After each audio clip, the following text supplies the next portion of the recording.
Good evening and welcome to another edition of the West Tigers Life. I'm your host, Rob Bashara. Before I introduce my guest, my regular guest, I should say, give us a follow on all the West Tigers socials at West Tigers Life. And if you want to contact us, give us a shout out at podcast@westlife.com.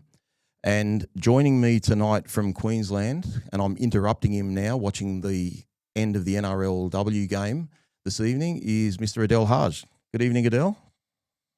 Hello, Rob. How are you going? Very well, mate. How's the score before we get into it? There's 4 minutes to go. The girls are down by 4, and I am on the edge of my seat. Okay, well, hopefully we get the winning try under the posts and we get to watch your reaction on that now. Mate, let's discuss the Tigers-Penrith game. What was the final score, 36-2? Yep. Just your quick thoughts on that. I don't think it's a game I want to touch on too much, given that we didn't score a try. And, I thought the first half was okay to a degree. The first 20-odd minutes or so, I thought we matched them with the wrestle. We had our opportunities, particularly when Dylan Edwards got ruled for an incorrect play the ball. We got into the red zone. Taylor May got held up. We put a poor grubber kick when Jerome went down the blind side. And we did have a couple of opportunities. I know I love those facial expressions you pull, mate. But what I'm trying to say is, there was nothing on there. That was just we never put a contested bomb up, like they were doing to us. But anyway, besides that first 20 minutes, mate, I really don't want to talk about much else of it. But you give me your take on the whole game and maybe that first 20 minutes, and we'll see what you got to say about it before. I've already had a go at you at Twitter in the last 24 hours, so this could get interesting tonight. Look, at the end of the day, I didn't learn anything different to what I already knew before the game. Probably what I did learn is more about our opposition and, what Penrith are like. Penrith are, I know we sort of sit there and look at what Penrith were at the start of the year, then we compare the way we played them in that game a few weeks ago. The lessons for us to learn are everything about what we've talked about already in regards to our ability to match teams physically, our first up contact, our line speed and our pull kick chase. You can get away with that with probably half the competition, maybe even a little bit more than that. But with a team like Penrith, and now that they're hitting form, they won 6 in a row, has it been now? Was that 7 in a row? 7 now. Well, they beat us in round 14 and they hadn't lost since. So, and they've had to buy somewhere in between. So I think it's 7 in a row. Yeah, so like I said, if that was funnily enough, that was Canberra or the Warriors or, even next week, I'll judge us a little bit different about what we do next week. But, that juggernaut of a club, they're credit to them and their performance. And I know from our end, all we should be worrying about is ourselves and looking at how we can be better and we can compete. But like I said, it's not much different to nothing I seen last night was any different to what I didn't already know about us, what we need to do going forward.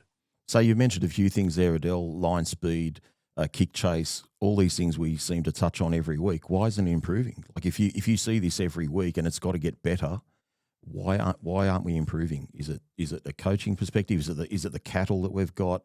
Is it players missing? Is it the juggling of positions? What excuse can you give it? It's not. At the end of the day, a lot of people have made up their mind that it's Benji. So at the end of the day, everything's Benji's fault, which people are entitled to think that. I think there's a false narrative going around that basically everything has got to do with the coaching, which, look, at the end of the day, the buck stops with the coach. I believe in that, and I'm someone that preaches it myself. But why haven't we improved? Because you cannot improve overnight, and you cannot improve. You can improve, but with the lack of depth, and I guess from a player's perspective, the players are at a point where they, in my opinion, and I'm trying to be as respectful as I can be to all the players, some of them have just reached their ceiling, I reckon. There needs to be improvement. And I know everyone's going to sit there and go, well, that's who's developing under Benji and who's doing all this. But some of them, that's just their ceiling. And I just don't think they've got the ability or the intensity to be able to increase their physicality. What? You've got to be able to want the physicality in a game. I'm sure we'll touch on a few players, but the secondary part to that is is what our pre-seasons look like, and it's going to be the next point, which we probably touch on a little bit later, is a lot of it will come off the back of what we're doing pre-season. Adel, when Benji got appointed as coach, I was one that thought it's going to be very hard for him to succeed, given he'd had no coaching experience at NRL level as an assistant or what have you. He'd done no apprenticeship. Given the improvement I saw earlier in the year, even in the games we lost, like when we were 4-4 and thereabouts, there were games we could have even been 7-1, really. The only game we kind of got touched up a little bit in those first 8 games was the Broncos game.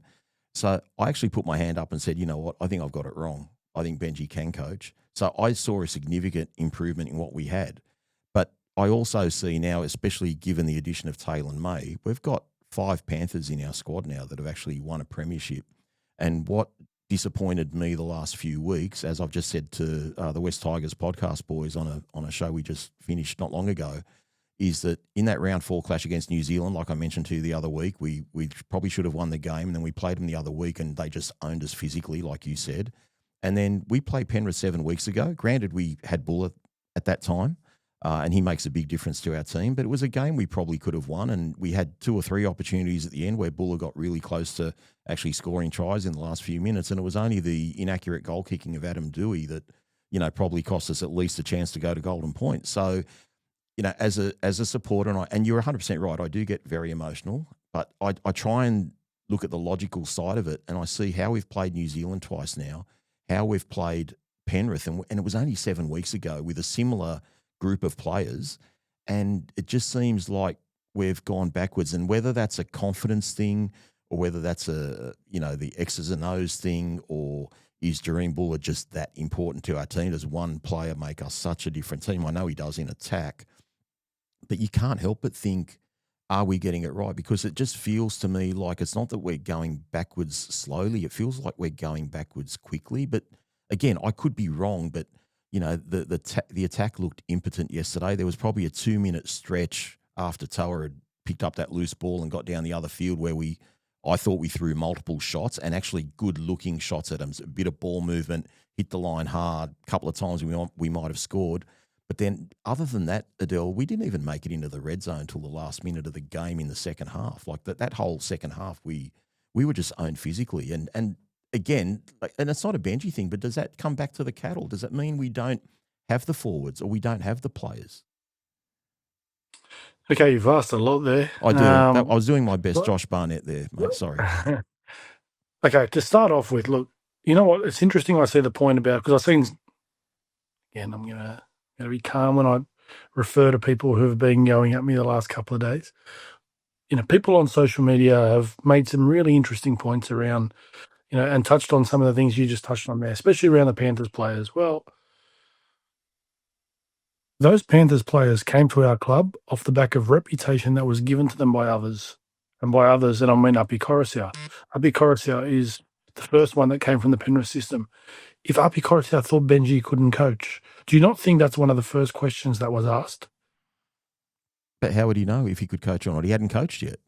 He's been there 2.5 years, Api. When did Benji start coaching? He took over the team while Api was part of the team. Sheens was the coach in 2023. But he was there. He was a part of it. He was the assistant coach at the time. So realistically, what we all talk about with assistant coaches, Benji was doing that role. So obviously in that environment, Benji was doing it. Look, for argument's sake, let's just presume what everybody's saying is correct. And before I move on to the second point, for argument's sake, and I'm not defending Benji. Like, everybody sits here and says to me, you know, you defend Benji, you defend Benji, you defend Benji. I try to give you perspective on what I see. What I do know, and forget the X's and O's, forget the rugby league for a second. I'll tell you what Benji has done. He's attracted players to our club. Now, I've seen somebody here today say to me, or say on social media, all he can attract is Polynesian players. And don't get me wrong, I don't shy away from uncomfortable conversations. I know which path a lot of people are going down at the moment with that sort of conversation. Okay, and people are entitled to their opinion. But at the end of the day, for all we know, we don't have Terrell May in our squad. Well, Terrell May's set up with his own mouth. And we don't have Jerome Law in our squad without Benji as our coach. I'm trying to remember some of the other things you asked me in that point. But, you know, like you talk about our attack, I've said this numerous occasions. I don't care about our attack.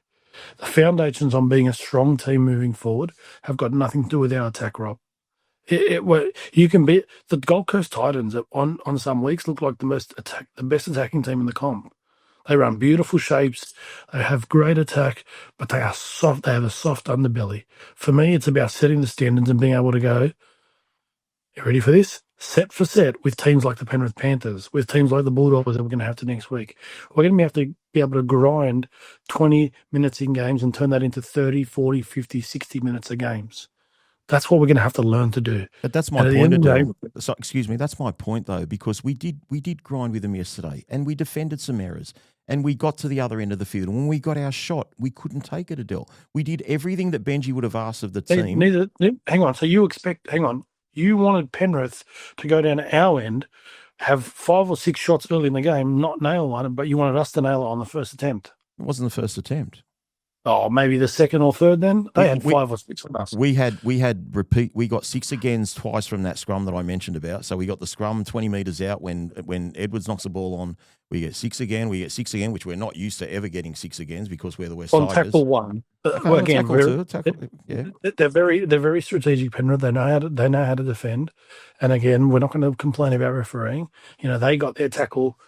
They got their 6 to go on tackle 4 and tackle 5. We're getting them on tackle 1. And Penrith's doing it on purpose, which they're entitled. I mean, I'm not complaining about that, but you know, it's not a 6 to go when you get it on tackle 1. Literally, it's just an extra tackle. And sometimes they actually do it to stutter our attack. So I'm not giving a rep to our attack. I know our attack is very one-dimensional, but people out there are criticising our attack and saying it needs to be more complex. The team can't even get it right with a simple attack shape. How can you expect Benji to progress it? I wouldn't. I don't care if I'm coaching under 15s or first grade. If my attack cannot progress from basic shape, and this is where the players take accountability, basic shape, how can you progress to the next shape? How can you progress to be able to go shot for shot instead of having to take simple hit-ups to get to a point and then attack off the back of that? Yeah. And a lot of it's got to do with confidence. I can't underestimate this enough. Or understate this enough. Confidence plays a big role in what you do. Then on top of that, yesterday you're playing against the best defensive system, well, probably the second now compared to the Bulldogs, but 2 top defensive systems in the competition. It intimidates you. It's not easy to break that down. And the challenge for us yesterday was, like I've said all year, our ability to handle adversity. We have not been able to handle it. So you agree with Benji saying we tried to play Penrith the way Penrith play. You think that is the right way to attack Penrith, like the hardest team to go through the middle. And he said we wanted to be like Penrith when I think both of us, it's fair to say, would admit we don't have the forward pack that can compete with Penrith. And we tried to play like Penrith. I mean, he admitted it himself. It's like saying, we're going to play Cirque du Soleil and take them on at acrobatics, like these are the best in the business at that grind. Like I would be doing a little bit if I have to. Obviously, you've got to go forward before you go sideways, but you can't beat Penrith at their game. Tactically, that doesn't resonate with me, Adel. Okay, there's 2 points to what you just said. First of all, he didn't say, and everybody took what he said. What he said was, we tried to play the way Penrith played. Correct. Ended up playing. Hang on. What he tried to say is, we tried to play the way Penrith ended up playing. We did that for the first 20, and then we made some errors. So he wasn't necessarily saying we're trying to play like Penrith, first of all. However, I think Benji's being a little bit unselfish, and again, I'm presuming. I'm not saying things to defend him. Like, this is my presumption watching it. I think he's potentially being a little bit unselfish because, for me, it's about building a standard. He's talked about this all year. He's been very consistent in when he talks about the fact that he's not out there to make us look like a team who's going to be flashy. He wants to see us be able to go set for set with teams for long periods. He's talked about it all year. He's been really consistent with it. So I don't think he's changed that. The problem with us is, as fans, we cannot make up our mind what we want. And I'm not talking about you, Rob. I've observed a lot over the last 24 hours. For example, everyone wanted us to throw something different, and we're going all over the shop here, but this is what we need to be doing. Everyone wanted us to go, we've got to try something different. We can't just keep doing the same thing.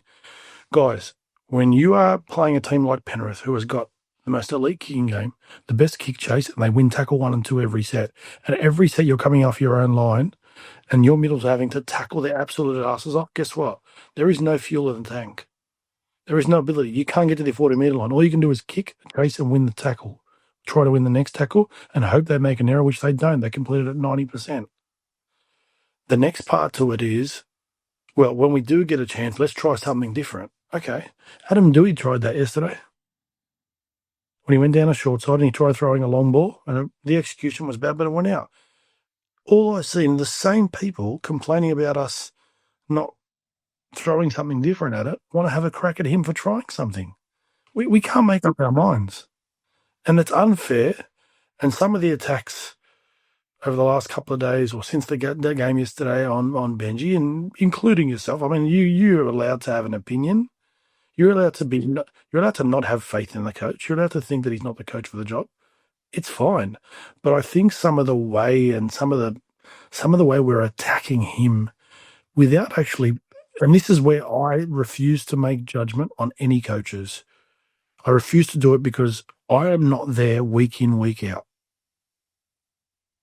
And like I said to a few other people who are carrying on and going off on Twitter, the problem I've got with all of these opinions is, unlike you, Rob, I'm going to give you credit because right now you've admitted what you said at the start of the year. If things do turn around, it's happy days because it's like, oh, I'm cheering my team back on, I'm happy. But if it's not, people are going to put their hand up and say, we told you so. It's cheap. It's lazy.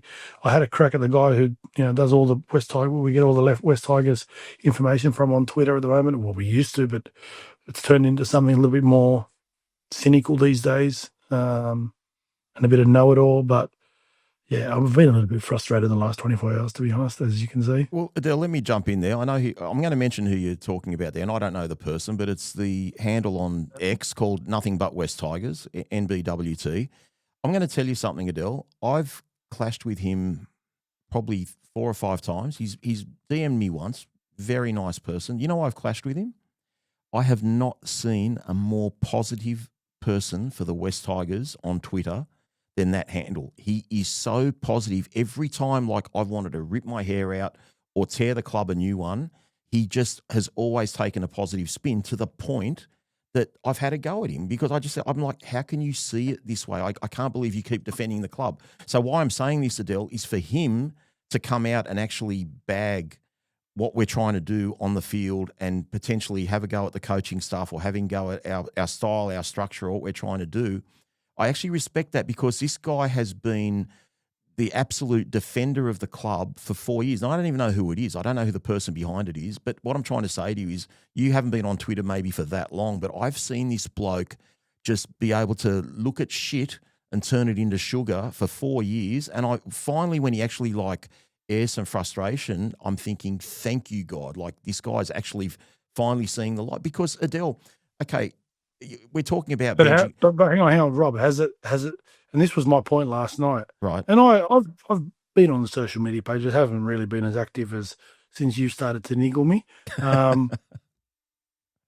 Did it change once the new regime went? It's changed. I think it's changed a bit. Since the new regime's come in, yeah. And that's changed.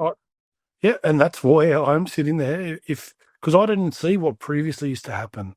So what you tell me, if it's changed since then, I wonder if there's an alignment to the previous regime. Adel, out of however many thousands of supporters we've got, okay, I'm sure there's a handful. You know what? Hang on, Rob. Sorry, I'm going to interrupt you. Why are we giving this person the time of day? Like I said yesterday, until they actually reveal themselves, they're a troll. No. Because what I'm trying to say is I think someone that's been ultra positive about the club, whoever it is, for so long is finally getting frustrated. I think it makes a difference. But what I was about to say to you was there's probably, less than 100 people and that are Tigers supporters that for some stupid reason want Benji to fail. I don't know why. Do you actually think a lot of the people like myself and other people don't want Benji to absolutely smash it as a coach and succeed? Like, do you think there would be no greater story than arguably our greatest legend ever leading the Tigers to a premiership? Do you think I want him to fail? Like, do you actually think? I know you don't. Yeah, but do you think I enjoy? Do you think I've been watching rugby league since I was 4 years of age. I don't want to say how old I am, but I'm freaking old, okay? Do you actually think I want to see him fail? No, I don't think. I know you don't. I've seen rugby league, and I've seen so much, and I see what we do, and I think to myself, what's he trying to do here? And I'll give you an example, okay? We're talking about development of players and what have you, and we're going to touch it, a little bit more stuff deeply. But can I ask your take on how we're handling the halfback situation in 2025? Granted, we got one bloke that left halfway through the year, but we don't know if Latu's the answer. We've tried to buy Adam Reynolds. We bought Jerome as a number 7. Now he moves Latu to lock yesterday. Okay, I get he's trying things. We're not going to bag him for that. But then he takes him off for whatever reason. I don't know if that's load management or give him a rest or whatever. But how are we helping Latu's development, or how's he helping Latu's development as a halfback if he's not saying, mate, this is your team, have more of a voice, be louder? The one thing I see with Latu, I don't think he's owning the team. I think he might be intimidated by the fact he's got a 4-time premiership winner outside him, and he's not actually demanding the ball like he should demand the ball. But how's it for his confidence that he's halfback one week, locked the next week? It hasn't been like that. He's been halfback for a few weeks in a row now, but I don't understand how he's supposed to develop if we keep moving him around. Let's lose by 50 and say Latu's our halfback. That would be my answer to you. Let's give him a go. Whether we win or let him learn. Let this be a learning curve now. Why is he chopping and changing with it? I'm going to go back to go forward first. I'm going to answer that question first. First of all, we don't know. We don't know the conversation. We don't know the we don't know the conversations that they have behind closed doors. We don't know what our HP staff are giving Benji and talking to Latu about. And is he pulling up sore every week? Are his hammies? It's very different to Galvin. Latu's barely played any football for 3 years.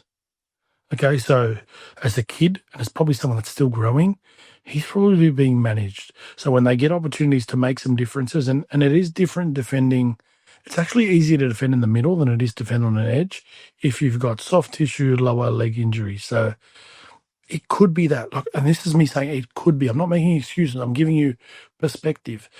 Like I said on Twitter, if it was up to me, I wouldn't make the change.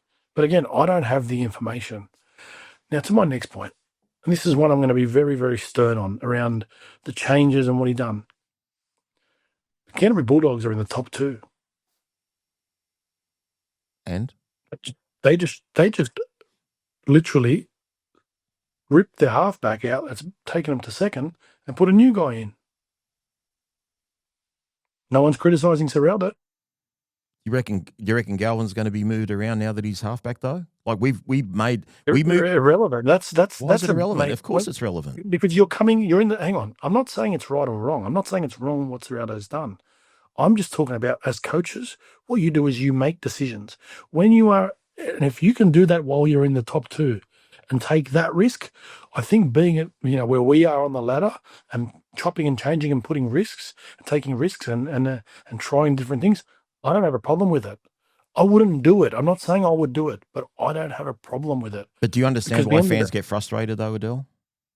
I understand. Of course I understand why people get frustrated, but at the end of the day, don't sit there and make fact, for example. Don't say, you can have your opinion, which you're entitled to. Everybody's entitled to their opinion.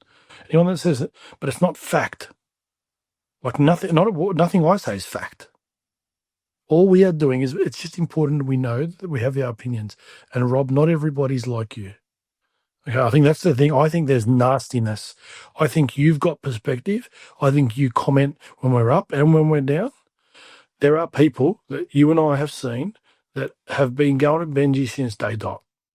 Yeah, that's fair enough. So that's my problem. The people who sit there and don't say an effing word when we were going good at the start of the year, but sit there, then they're death riders. And the problem I've got, and it's my fault because we're really silly. Social media it's a nasty world. People, they're faceless. We don't know who they are. For all we know, it's bloody, Lee Hadjipantalus sitting on Twitter. Adel, again, just from a tactical point of view, what would you say to the fact that, Gerard Skelton's been struggling defensively in terms of his reads. He tries hard. He's always pulling off a shot on someone. He runs very hard. I got no issue with how hard he tries. What did you make of the fact that he scored 2 tries last week outside Taylor May as left winger, and he got shifted to right wing this week? Do you think that was wise to change that combination with May and Skelton on the left? Like I'm saying, would you have done that? I know it's an opinion, but does it matter? Look, because I just think Penrith really we were already struggling on that right edge, and to put Skelton there as well with Toa, who hasn't been great defensively, as you said, I thought that was a recipe for disaster. No, I actually, you know what? I reckon if it was on the left wing, they would have went chasing for him then, because Penrith are stronger on their right side. So, yeah, I think it didn't really matter. I think Penrith, the diligence of having Nathan Cleary as your half and Isaiah Yeo at lock, and that's so significant to understand that. That's why their attack. Everybody else is just pieces of the puzzle to fill in. They went looking for him. It didn't matter which wing he was on. I reckon they were going looking for him. I don't think it makes a difference attack-wise. I mean, at the end of the day, Taylor did a lot of the work and Skelton were just finished. And I think Tui Tupu would have done the same thing with his big frame. I'm actually surprised. Tui Tupu, when he has played first grade, has been very similar to Skelton. So, look, at the end of the day, it's one of those things. They need to be better on their defensive shape as an edge. But, mate, honestly, we've seen Tito in that position get skinned on a couple of occasions. If you can't win tackle one or two and you're physically not up to the standard of the opposition, and that's where it starts with us, it does not matter, mate. You could have Penrith's right edge, and you could have the Bulldogs' right edge. We said it the other week when the Bulldogs started getting dominated by the Broncos. At the end of the day, if you're on the front foot and you're not winning contact, you're going to get beat.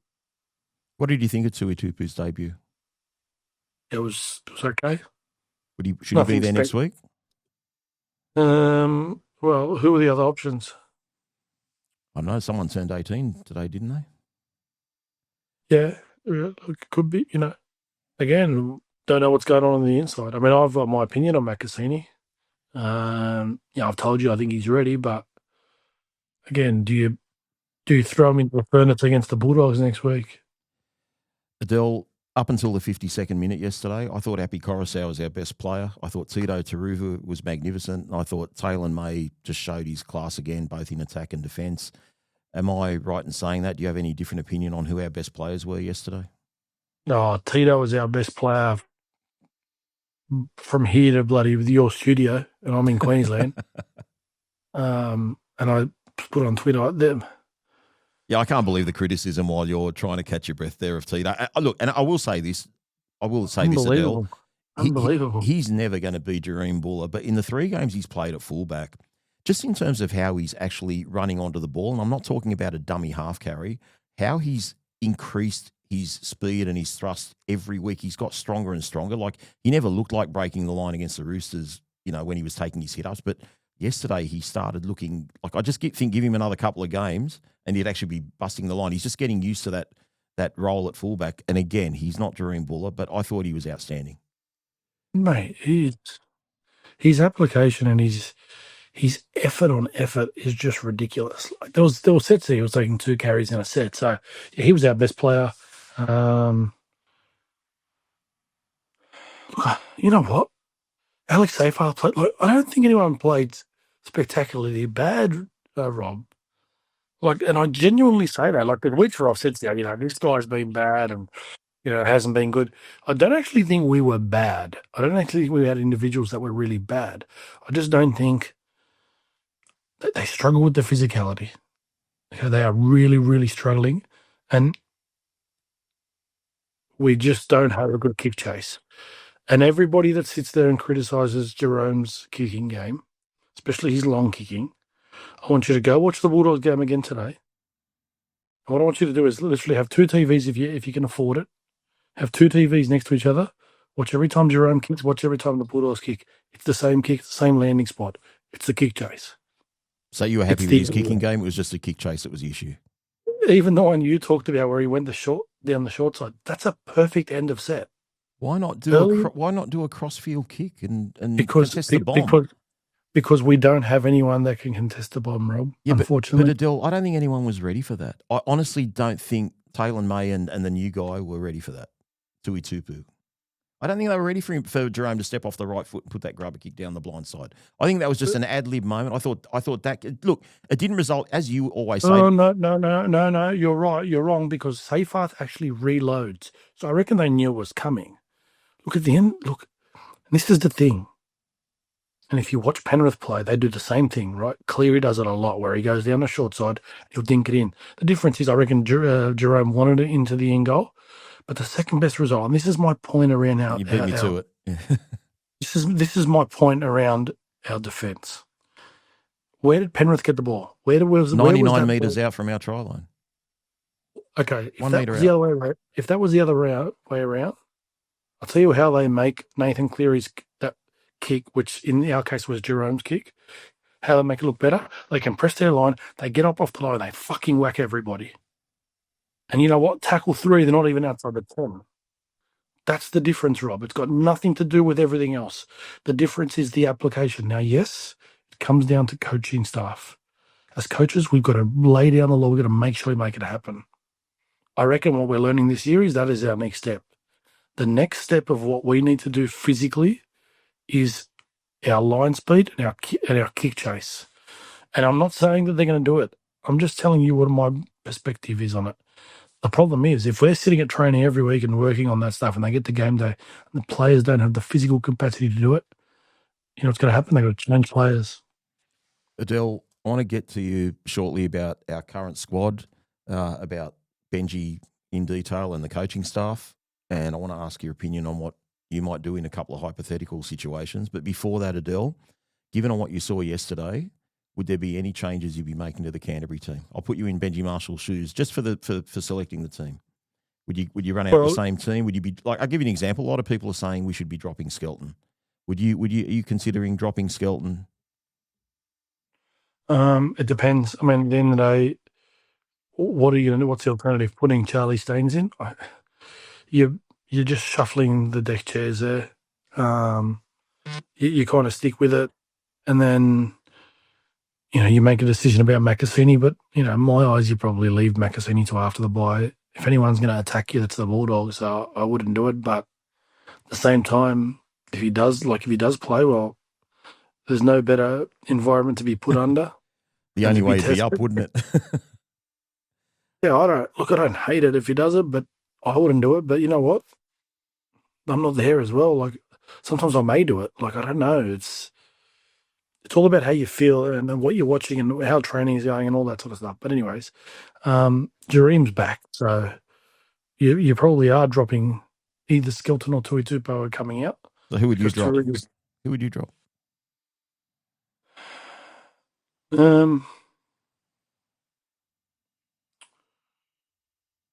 I didn't get a chance to see Tuitupu get attacked on the weekend, so it's hard to make an assumption. So you probably keep Skelton, you put him back to the left wing, and you put Turuva on the right. But again, is there a right or wrong answer? Just asking your opinion. Do you think perhaps they didn't attack that left edge of ours because of how good Taylor May was defensively? I think that's got a slight thing, but it may look like they went after Skelton, and obviously Stafford has been pretty poor. I've got the same observation that I know in a lot of other clubs, or I know one club has got. He's not someone that physically enjoys the physicality. Who are you referring to? Stafford Toa. Yep. I know that was the reputation coming out of Newcastle when he left. So yeah, there's a big challenge for him coming up in regards to physicality. Adel, with our probably best 17, if they're all fully fit, I'd say we're missing Jareem Buller, and I guess Royce Hunt would probably be in your best 17 if he could bust out. Samuel Lafainu. And Samuel Lafainu, of course. All right. Given that, how do you assess the current state of the squad? Let's talk about that. I mean, who do you think we need? I mean, it seems I just discussed with the West Tigers podcast boys, they seem to think we need at least one middle, or they think one middle's enough. I think we need two. And I could do with another edge back rower if given the choice. I was referring today to them, Adel, that you look at other teams like Canberra who've got Sasagi as a backup. Canberra have got Zach Hosking as a backup, who, Nicholson's normally their right edge back rower. They'd walk into our team. And these are backups for other teams. So is the state of our current squad, is that the issue? The 30, yes. I mean, you know, you and I addressed this, round 6 or 7 when I gave you a list? Yep. Look, someone like Billy Burns still off contract. Jump at Wouldn't him. even would not even like I would not even hesitate. Yeah. I've said this before. We've got this weird habit of wanting to, like, we are so in love with promoting from within, especially from our development and especially from our younger grades, where it was the mistake that Warren McDonald's of this world made when they signed people like Mansfield Webster and bloody Brandon Toomuth and, you know, people like Matamua and all that, and Kit Lowley, because they, you know, they showed something in the junior rep teams who couldn't, you know, who you know, besides that one Harold Maston, everybody else has done no good. I think where our next thing, and obviously it's been talked about, and I've tried to get to the bottom of it, but I haven't got any information yet about Javon Andrews. But what we need to do is we need to go out and almost go about the Canberra way of doing things and go out and find the best 17, 18, 19-year-olds and sign them.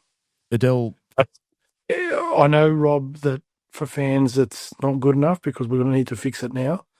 And for someone like Benji, it's probably he's going to lose his job if the club does it.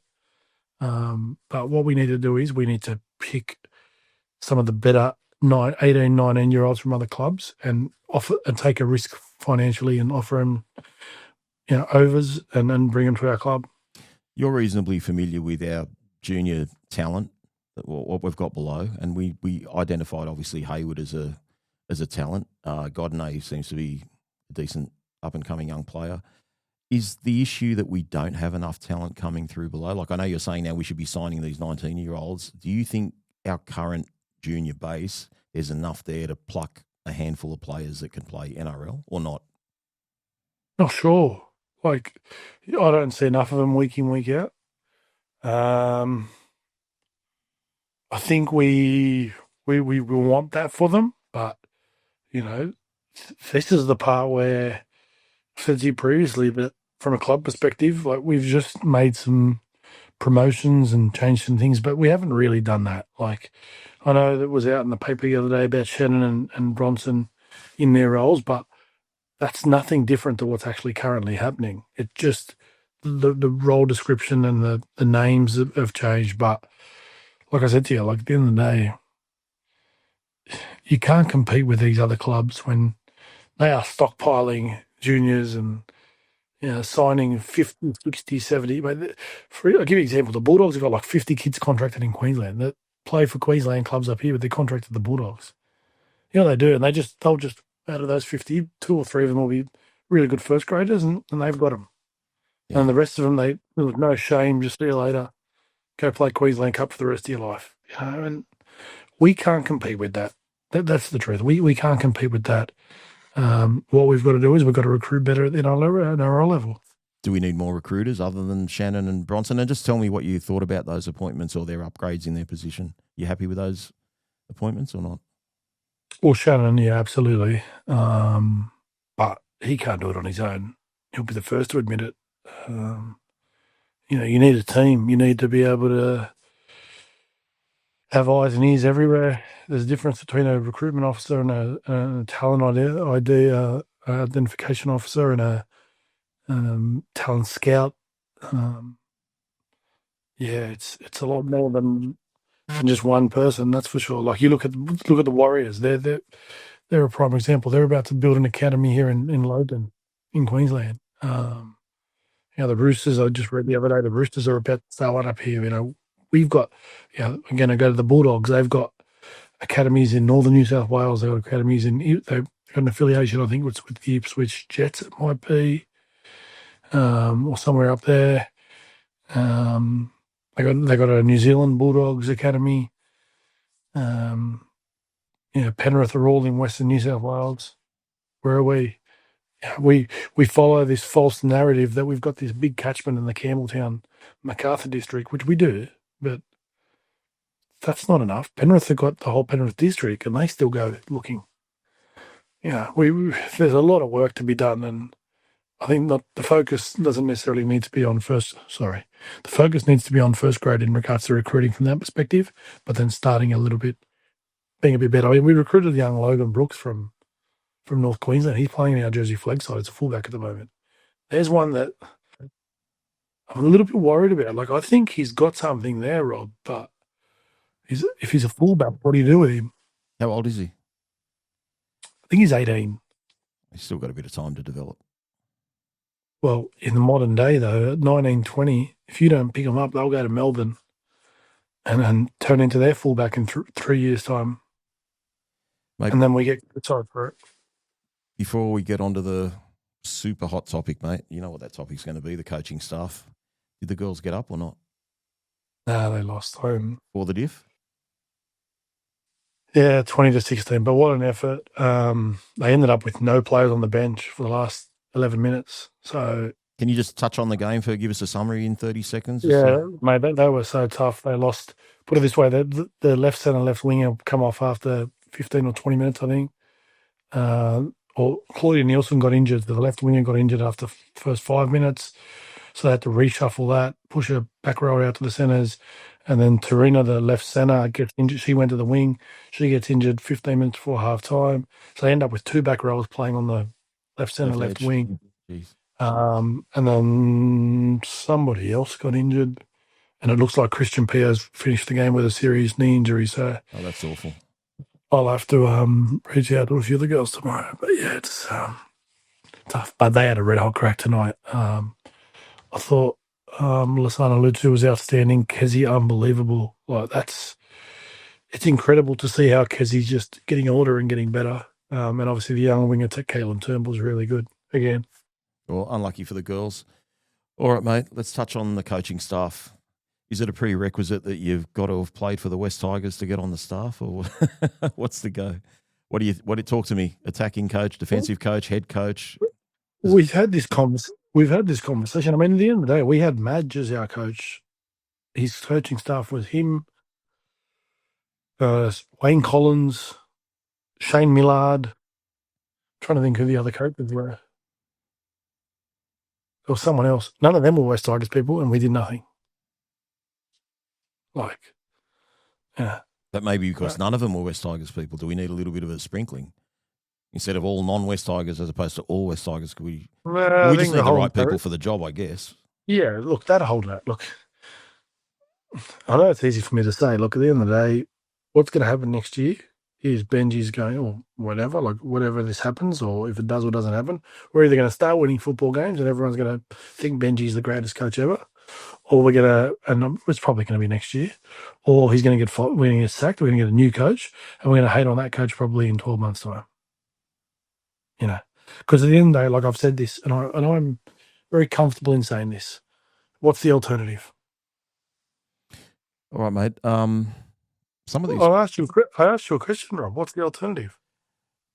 Because do you want me to be a smart ass? Do you want me to be a smart ass? No, I don't. And that's the problem at the moment. Everybody's being a smart ass. Tell me you can't say anybody but Benji. I know that's what you were going to say, but I would need to be given a rock solid alternative. Because at the end of the day, if it's not Andrew Webster, who's the only person I've thought about, honestly, like if you said to me you're Shane Richardson tomorrow, I'm Shane Richardson. You're the owner of the club. You've told me Benji Marshall is getting sacked next week. Find me a new coach. If it's not Andrew Webster, I'm coming back to you and going, Rob, don't sack him. Let's stick with him. I hope he proves me wrong, mate. Look, who's the alternative? It's awful as a member and as a supporter of the club that you try and make observations, okay? And like I said, I've watched rugby league for a long time, and you make observations and you say things, and you know it's if you're criticising someone like that, and not that he's ever going to listen to this podcast, but if he does, he's going to be hurt by the comments you say. But how can anyone in their right mind say he's doing a great job? Who said he is? So if he's not doing a great job, what's he doing? Why should he be doing an apprenticeship at NRL level? Why should he be learning what to do? Because the thing that comes across to me with Benji Marshall, and again, I'm not in there, I could be wrong. even he's admitted it to a degree anyway, Adele. I don't think he knows who we are as a team and what our identity is. And I see other clubs that are struggling, like struggling clubs. And again, I keep referring to Parramatta, okay? And let me just say to you, it's not just whether it's Mitch Moses and young Papa Lee. It can be Dean Hawkins and Mitch Moses. It can be Dean Hawkins and Dylan Brown. It can be Dylan Brown and Mitch Moses. The people that are coming in there, they just know what they're doing. I can't disagree with you more. I've watched Parramatta. Everyone has I love what they're doing. I love what they're doing. You know what they do? They play copy and paste football. Okay, and it looks pretty, but there is no impetus. At the end of the day, what they've got is Mitchell Moses. And everyone can sit there and say, look, at the end of the day, he's only just come back. He's only just come back, Adele. And that's when they've won. They haven't been winning. Yeah, but if they've been losing, it's been like super respectful, and they have won a game. They have won a game. I'm sure they've won a game recently. So hang on. No, well, so have we. Against the team coming last and against half a New South Wales Cup pack. Okay, so this is the problem, right? Who did Parramatta beat? I can't think of it off the top of my head. I can go through my phone. Exactly. No, exactly. It's my point, Rob. It's my exact point. What we do is we're quick to criticise ourselves. Yeah. But in that period where we just lost to the Panthers and just lost to the Raiders, is that not a respectable result? Is that not us showing toughness? After having our season absolutely destroyed midway through the year? Well, I think and the coach that's being criticised, being publicly shamed by a 19-year-old and his family and his management, you don't think that has an impact? Like, we are so quick to jump on ourselves. We eat ourselves up. We're like anyways, it's frustrating, mate. It's frustrating. And again, I'm not defending Benji. I'm just giving perspective. And like I said to you, like, you know, if you said to me tomorrow, Andrew Webster went on TV and said, I want to coach the West Tigers tomorrow, I swear to you, I'd say, I think we should move Benji over and give Andrew Webster as coach. But other than that, I've had a look around. You cannot make an argument that there is any coach out there, Brad Arthur, Jason Demetriou. Go ask Parramatta fans about Brad Arthur and what they think of him. Go ask South Sydney fans what they think of Jason Demetriou. Mate, he took him to a grand final 3 years ago. My point, yeah, but how long was he there? He was there for ages, but they'd played finals prior to that. They played finals with they didn't even have a hooker one year, and they took Penrith to the nth degree. It might have even been the COVID year. I can't remember. I'm not saying these people are bad coaches. I'm saying the opinions of people are going to be the same. Like, there's always going to be the pros and cons for coaches. That's my point to this. So I'm not defending Benji in the sense that I think he is the absolute best coach for us. I'm just saying right now, he's in the system. What I do know is what I said at the start of the show. The one thing he has got over any other coach we've had, probably ever, is he can recruit. All right. If you were Benji Marshall, Adele, what do you think is the most important thing for us moving forward? If you were him, put yourself in his shoes. If you had some decisions to make, what would you do? Besides recruitment? Besides signing Taylor May tomorrow? Yeah, besides the recruitment and retention perspective, honestly, my big conversations are projecting ahead to what the end of season looks like for a lot of the players in regards to representative football. And come November the 1st, giving the players a proper break. And November the 1st, the players throughout November and December, the players need to go to hell. And I don't mean like, as in they go to hell, as in physically. It's almost, and I say this tongue in cheek, we almost need to have someone take us to court next year for being too physical at training. I don't think the owners are going to want to hear that. No, I think you understand like what Sure. I'm trying to say. Like, Sure. I think. Well, we're not close to that, Adele. We're not close to that sort of physicality that you're talking about. Yeah, but I will say this: I've got full confidence in our head of performance. Okay. Well, yesterday Penrith seemed to let go of players a lot of times. I know there were times we did hold them down, but they were their play the ball was way too quick. I don't have the stats in front of me. To be fair, a lot of their play the balls weren't used with the foot, yet our young winger our 28-year-old debutant winger, got pinged for it. Yet even basically leading up to every try, they had at least 2 play the balls that the foot wasn't used. So I still think we get refereed a little bit differently. Not that we're ever going to win.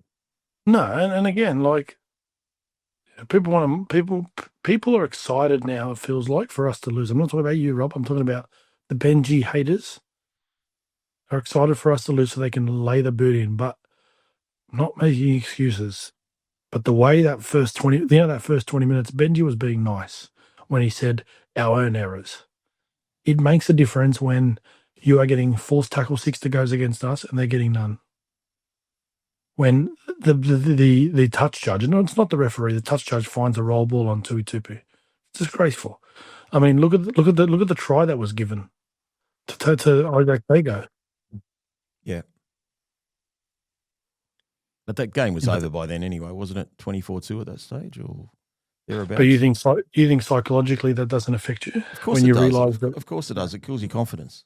But I think there's times where we don't take our chances. Like we got down to the other end of the field. You know, we could have fired a shot just before halftime. We do nothing with that set, and Penrith go 80 metres and score on halftime. And I pointed out earlier, that's the 7th time I think it's happened this year. What I want to see us do is go 20 minutes with a team, get bombarded, go down the other end, not take our chances, and then when they come back on us, we can still hold them out. That's what I want to see us do. We're never going to agree on Benji, are we? This is not about Benji for me. What's it about? It's about a little bit of stability and if you want change, find me a solution. Yeah, well, that's Richo's job. That's not our job. Well, hang on. The fans, you're the ones who are saying it. You're the ones saying that Benji should not be coached. So you still haven't given me an alternate. Because, look, the cupboard is pretty bare out there. We can't keep going to Wayne Bennett when he's 90 and Des Hasler when he's 80 and all. So do you agree that at least Benji's done a good job recruiting? So you know what? He has done a good job recruiting, but in the most important area, Adel, again, I'm not within the 4 walls, but I see tactically some of the decisions he makes are ridiculous. I see, and I'm talking about positional changes. I'm talking positional changes midway through the game. I see a guy that doesn't know what his best team looks like. Hang on. I'm going to rip in here. Yeah, you rip in. He doesn't know what his best team looks like. But it's okay for Cameron Ciraldo to change his halfback that's in the top 2 all year. Okay. I don't know much about Canterbury, but I will say this about Canterbury. They put Lachlan Galvin at... Hear me out. But it is okay. It is okay. It is okay. Why is it okay? Because they don't think they can win the comp with Toby Sexton at halfback. That's why. They've tinkered around with it for 4 weeks. They had Galvin on the bench. They had Galvin starting when they were, I think, in an Origin game against someone. They had, he came off the bench against Para, scored a try, I think, in his first game. They've tinkered with it. They've left Toby Sexton. I don't know why they dropped Toby Sexton after the Cowboys game. They were missing Critter and they were missing Carraz, which was a bit unfair there. That's probably why their attack was pretty poor on the right edge, and I think they won 12-8 that night. I think that was a bullshit excuse just to get rid of him. But what I'm trying to say, when they make a decision, they stick with it. We made a decision. But hang on a sec. There is no way Sexton's coming back into number 7. Lachlan Galvin has that position for the rest of the year. But do you think Benji clearly said in the press conference yesterday, Latu will be 7 next week? Next week. But what's it going to look like in round 24 or 25 if they're all available? No, he said he's going to be a long-term 7. He said that twice in the last month. And then yesterday he talked about his load. And I tried to explain this. This is the thing everyone needs to listen to. Do you think that he would have changed that if we were in the game yesterday? 4 weeks ago, he wanted Adam Reynolds. This doesn't show me that he's got confidence in Latu going forward. Because Latu's played... Hang on. Yeah. He wanted Adam Reynolds. Do you think Adam Reynolds does not make Latu... You got to remember, the original plan for Latu, okay, whilst Evan Galvin was here, the original plan for Latu was to come into this side over the next couple of years and be a 13 and a bit of an extra in our team. Okay. Should we be paying someone $500,000 a year to be a 13 and a bit of an extra? Because that's what he got signed on. That's not what... Yeah, but that's not Benji's problem. Benji didn't sign him. Yeah, but Benji's making... But it's relevant because people keep talking about, for example, Royce Hunt's contract being on so much and hardly putting out any minutes, or Adam Dewey being able to play multiple positions and goal kick and do many other things. And they say, it's not worth keeping Adam Dewey for 400 when he can cover all these positions. But we're happy to play a kid for 500 in reserve grade behind Galvin and Luai for a few years. Does that work? No, I don't think. I think, and I think is the key word. I'm not certain of this. I think if they signed Reynolds, I think they were liking Latu playing as a 13. And maybe that might be the way they end up going next year. But my point is, I don't think Benji 100% knows that now. Right now, it's Galvin moving forward. Rightfully so, he doesn't know that. We're not winning. Like, if he just kept the same team every week and kept doing the same things every week and we were winning, we were losing games. You know what? If he was doing it whilst we were in the game or whilst we were ahead, I'd sit there and go, what is wrong with this lunatic? He's doing it when we're significantly behind on the scoreboard. So he's actually trying to not show that he's insane. And he's actually saying, you know what? I'm going to try something different. I'm going to get a bit of 20 minutes out of us doing this. But on the weekend, I think that was more load. From what he said at the end of the game, to me, that was a bit of managing Latu's load. You got to remember, there was never the plan for him to play this much minutes all throughout this year off the back of a couple of years of no football. But again, that's an assumption from me. It's not fact. Well, that was his 4th game in a row as starting halfback. I mean, if Benji's serious about Latu Fainu, he can't be moved anymore. He just can't be moved anymore. You shouldn't be playing, for example, we'll tinker around and play Adam at 7 next week, or Jerome at 7, Adam at 6, Latu at 13. We got to stop tinkering, Adel. When are we going to get some combinations in the same place permanently? Like we're literally missing Jareem Buller and Samuel Fainu. Like, it's not like we've got 5 or 6 players out. Like, South have got 10 players out, and they put Cronulla to the sword last night and ultimately lost by a couple of points. You know, like, and they're missing like basically a first grade squad. Like, we're missing 2 players only, Adel. Is that because our top 30 is garbage and like if we lose 2 or 3 players, that's it? It's the end of the world for us? We've got to have a better squad than this. I agree. Are you okay? You're right. You're agreeing? Because, mate, I'm totally like, I accept your point that I've got to come up with an alternative. For example, like, okay, give me an alternative for Benji. I've just seen enough now to say tactically, unless he literally hands the keys to some attacking coach or someone else to get in there and he's more like the godfather of the club and the overseer and come to the club and be like the Wayne Bennett figure and let someone else do the X's and O's, I don't see Benji working out, mate. I think you got it or you don't. Do you know what, Rob? You keep looking at the attack. I do. I'm looking at the defence too. You just said there's no line speed. We get rolled over. We didn't get to the red zone in the second half. Took 39 minutes to get to the red zone, mate. 39 minutes. Line speed and contact is not X's and O's. It's attitude, it's application. And who's in charge of getting that attitude right? This is not, what's those things where the guys put their hands in puppets? I know you're not a ventriloquist, but I'm just saying. Like, he's not a ventriloquist. He can't do it for them. Well, then he's not doing the job. He's not getting the best out of his players, mate. If they can't, every week he raves on about discipline. That is the best. Every week except last night, he raves on. We've got to be more disciplined. We've got to be better. We can't keep giving cheap penalties away. Jerome Luai does it every week. Like, I love Jerome Luai, but Jerome Luai's doing it every week. Has he had that conversation and say, mate, don't yank the bloke's leg into Combank Stadium row 4 when it's blatantly obvious and give away a dumb penalty like that? Like, what's that about? I mean, okay, he can't control that, but it's happened. Sorry, Rob. I refuse to be that person. You know what? I've watched today. Don't be that person. Just watch it every week and defend it, mate. Just watch it every week and defend it. No, it's not defending it. It's not defending it. I just refuse to be that person to nitpick. It's not nitpicking. Team. If it's a repeated abuse, if it's a repeated infringement, and you can't get your players to change. So, for example, if Skelton's going to keep charging off the fucking wing, whether it's left wing or right wing, and you can't teach him how to, and especially when he's got Taylor May inside him like last week, where he still got shown up even when he had Taylor May. And we saw Taylor May's new partner yesterday do a good job and not let Toto do anything. If you can't teach Skelton to be a better winger, then you can't coach. I don't care if I lose him, mate. If you can't, how's he going to learn? Let's just dump him in reserve grade, fuck him off to North Queensland, and let someone else that knows what they're doing turn him into a good coach. And we say, shit, there's Luke Garner who's playing first grade that strangled us yesterday. There's Papali'i who wasn't in our system. Not that they're great players. There's 2 players in that pack yesterday that were with us. Mate, Yeah. we don't make better Well, players, did Adel. they, hang on. We Did they- don't did make they- better hang- players. Hang on, We don't. We don't. hang on. We don't, mate.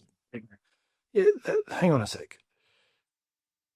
Don't go using those two as an example. Why? Don't go using. Would you take Garner Because back you're not- tomorrow? Would you not take Garner? You don't think Garner's better than what we got right now? Seriously. Do you think Garner's any different to what he was with us? He's not a different person. He's in a better system. So fix But the has he- system. Hang on. But hang on. That wasn't Benji Marshall, first of all. Second of all, my question is, has Garner improved as a player, or is he the same player with us? He's probably the same player physically and Yeah. talent-wise and everything. He doesn't look any better. He doesn't look any better. I think he looks better. He scores tries No, regularly. He plays in a better team. Big difference. He's a role player in that team. He's not same Correct. as Papali'i. Don't make it like they have gone to other clubs and gone to another level Papali'i individually. hasn't, but they're Individually. in that 17. Of course they are, because Penrith are going through the what do you call it when their squad sort of evolves? They're losing players in and out. It's the battle for us is a battle we're never going to win, because we've won 3 wooden spoons in a row and our fans are all frustrated, which they are entitled but to. you're telling me that they can do their role with another club and they can't do a role for us? Or what is their role for us? Do they even know their role for us? Personally, I didn't have a problem with Papali'i playing with us.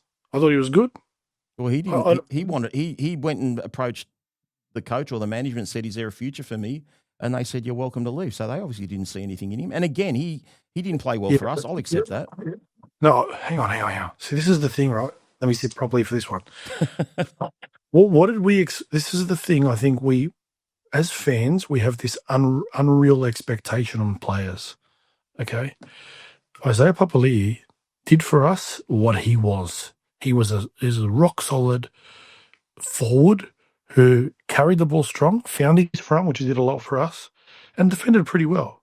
He didn't do anything spectacular. The problem for us is, because of the position we were in when we signed him, and this is why they let him go. They let him go. It's great management, Rob, because if you're paying a back rower, which he was for us, the sort of money you're paying Isaiah Papali'i, unless it's Hamoli Olakawatu, Liam Martin, or Viliami Kikau, maybe, they're not worth that money. Adel, I'm going to tell you straight up, Isaiah Papali'i was conservatively in the top 5 second rowers when we signed him. He was a try-scoring machine. He was an absolute beast. He was a threat. If you don't put him in the top 5 second rowers, you're dreaming. Rob, let me give you. We played him as a middle. We played him as a middle in the end. Let me give you the. You know when Alex Johnston plays on the left wing and catches the balls over the line. Okay, Robert Jennings did it for 1 year, right? Yeah. Isaiah Papali'i played outside Mitchell Moses for 2 years. Yeah. That's why Isaiah Papali'i looked like he did.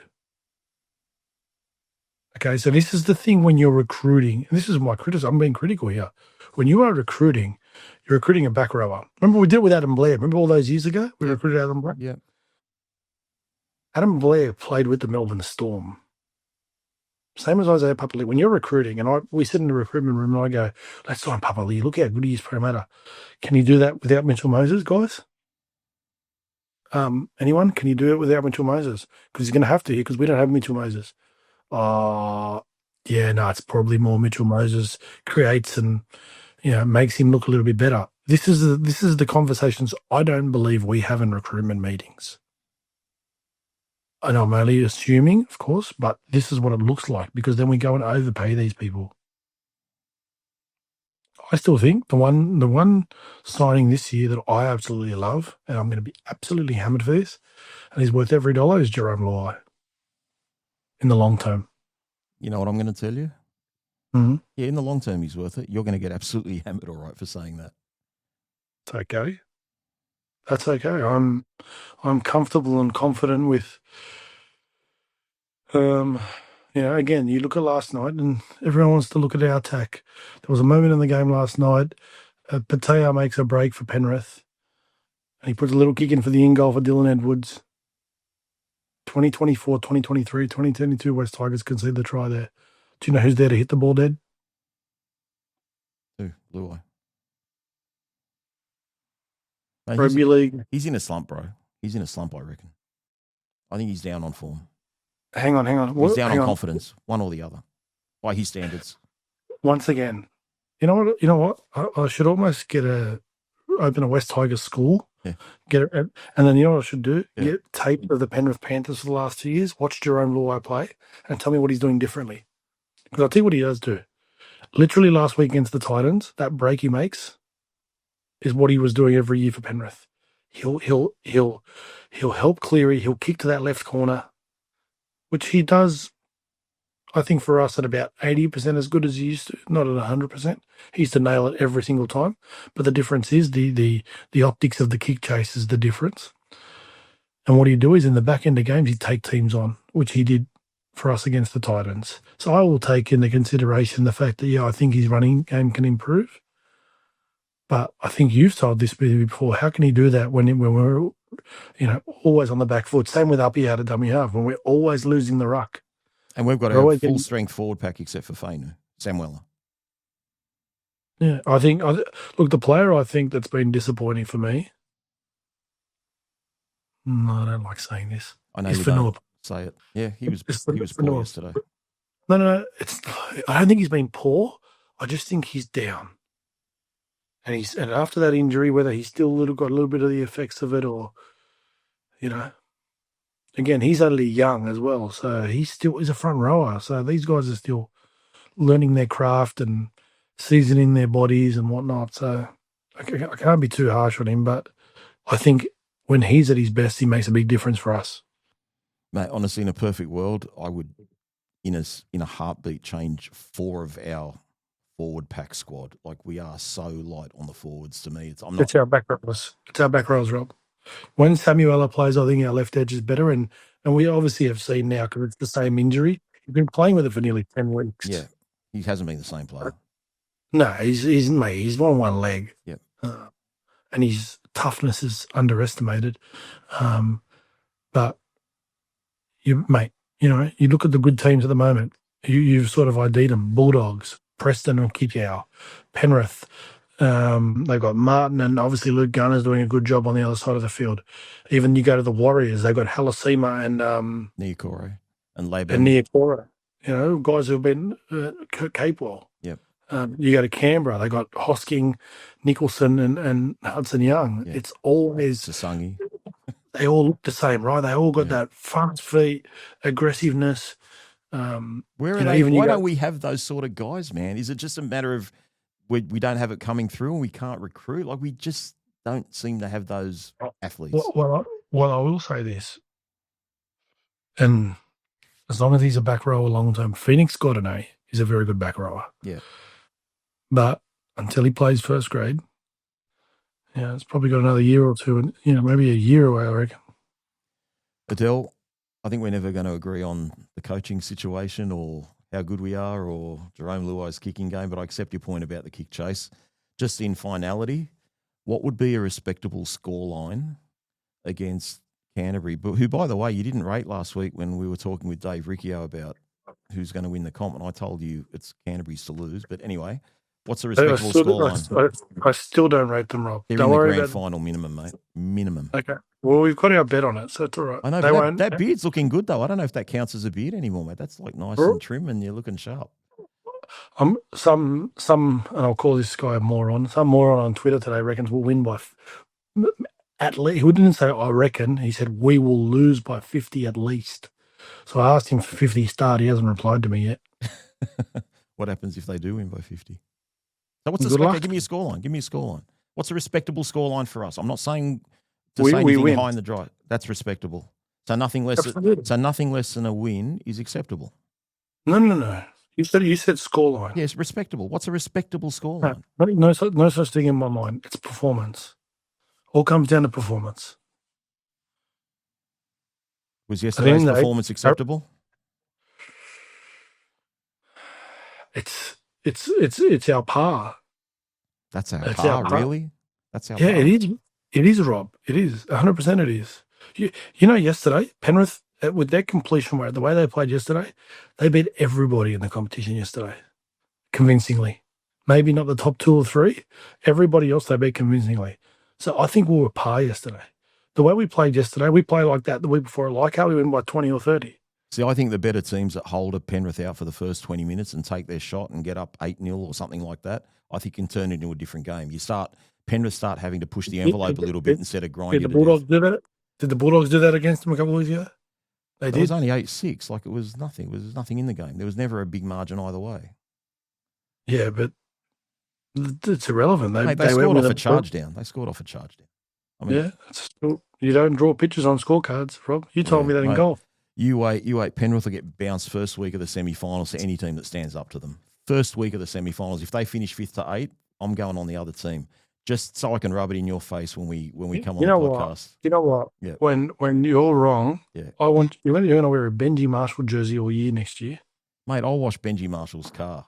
You guys all glorify everyone. Then as soon as they go, they weren't really that good. You told me how great Melbourne were. Melbourne were not great the other night. Granted, they didn't have their halves or they lost one during the game and Munster didn't play. They were awful against Manly, Melbourne. They were awful against Manly at home, at night, and Canterbury towed Manly up today.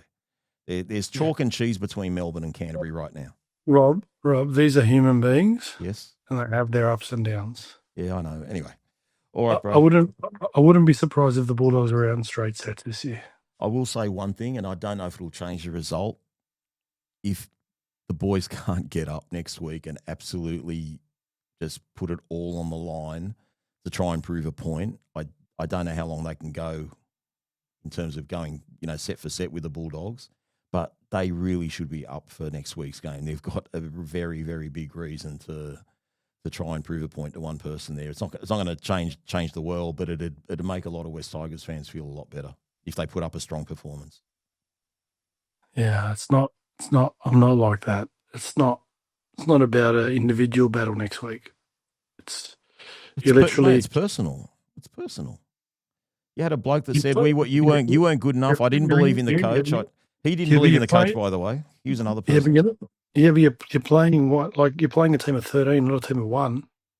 I hear you, but that's even more reason just to get up. He thought that was a better place to go to. No, better for his career, better for his development. If they love Benji, they should lift next week. Yeah, they will. Not to say I don't think they were down yesterday.